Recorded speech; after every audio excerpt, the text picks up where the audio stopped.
Jenazah Mo Agus Ubaidillah 14 tahun warga Kerembang, Surabaya, korban kelima yang meninggal akibat tertimbun reruntuhan gedung bertingkat Ponpes Al-Kozini, Buduran, Sidoarjo telah dikebumikan.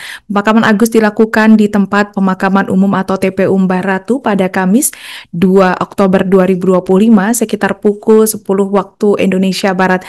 Jenazah Agus diantarkan oleh para tetangga dan keluarga besarnya untuk dikebumikan di kompleks pemakaman berjarak sekitar 1,2 meter dari kawasan Jalan Demak, Kerembangan, Surabaya. Untuk informasi selengkapnya akan disampaikan wartawan kami yang telah terhubung dari Tribun Jatim, Luhur Pambudi. Rekan Luhur, silakan laporan Anda.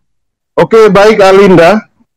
Jadi jenazah Muhammad Agus Ubaidillah, 14 tahun, warga Kerembangan, Kota Surabaya, korban kelima yang diumumkan meninggal dunia akibat tertimbun runtuhan gedung bertingkat Pondok Pesantren Al-Kozini, Kecamatan Buduran, Kabupaten Sidoarjo telah dikebumikan di tempat pemakaman umum Mbah Ratu, Kota Surabaya pada Kamis tanggal 2 Oktober pagi kemarin. Sekitar pukul 10 waktu Indonesia bagian Barat, jenazah Muhammad Agus Ubaidillah diantarkan oleh para tetangga dan keluarga besarnya untuk dikebumikan di kompleks pemakaman umum yang berada di alamat Jalan Demak, Kerembangan, Kecamatan Kerembangan, Kota Surabaya, yang berjarak 1,2 km dari rumah duka. Menurut ayahanda dari korban yang bernama Ahmad Faiz, Agus Ubaidillah ini adalah anak keempat dari 5 bersaudara.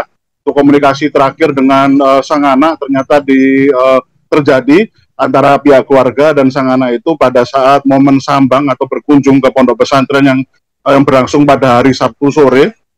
Jadi 2 hari sebelum kejadian nahas itu terjadi.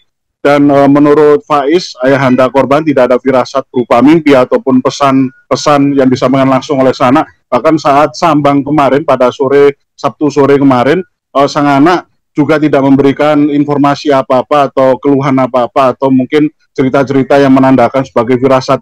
Bahkan Agus kemarin terpantau lebih sering berkumpul dengan teman-temannya dan bekal makanan yang dibawakan oleh pihak orang tua kemarin dibawa pada hari Sabtu sore itu dibawa oleh Agus untuk dimakan bersama oleh beberapa teman-teman santri yang mondok di Pondok Pesantren Al-Kozini, Buduran, Sidoarjo tersebut.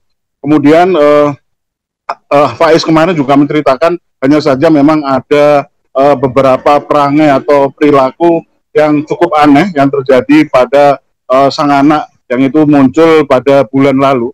Yakni ketika momen liburan pondok, bahasanya si anak ini kerap menunjukkan sifat yang terbilang berbeda ketika dimarahi oleh ibundanya ketika terus-menerus bermain di luar rumah, bermain layangan, sampai lupa waktu sehingga lupa pulang dan lupa makan. Dan korban saat dimarahi oleh ibundanya itu hanya tidak membantah, tidak marah-marah atau tidak membanggel, bahasanya seperti itu.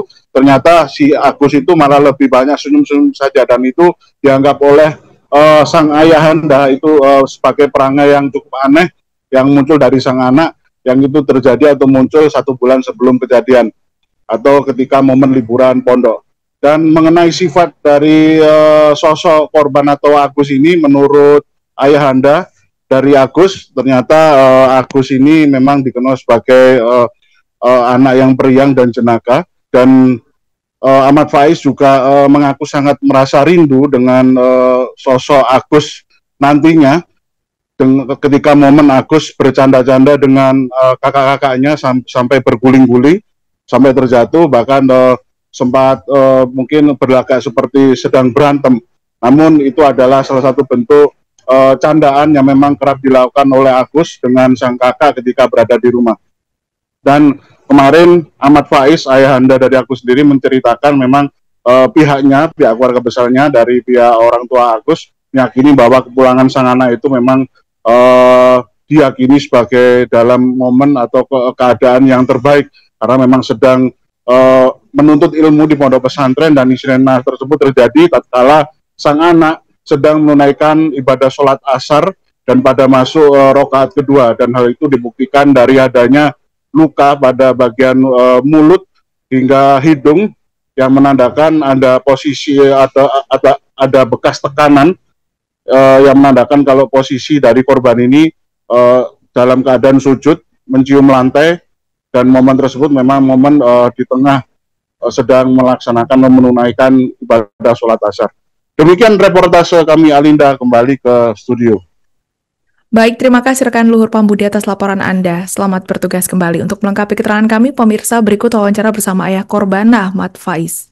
Sempat ada ini nggak kemarin cerita-cerita kejadiannya itu saat Mas Agus itu sholat ya? Kalau kejadiannya memang Sholat asar itu ya, rakaat kedua itu. Untuk Mas Agus ini lukanya itu kemarin ketika dilihat itu di bagian mana Pak lukanya? ini gini bukan apa namanya. Ya kan bisa disisihkan di sana. Jadi saya enggak menyutikan lagi. Oh sudah nggak lihat lagi ya? Berarti memang langsung yang parah di bagian wajah ya? Yang bagian mulut sama itu. Akan betul kalau itu karena apa waktu itu. Download Tribun X sekarang, menghadirkan lokal menjadi Indonesia.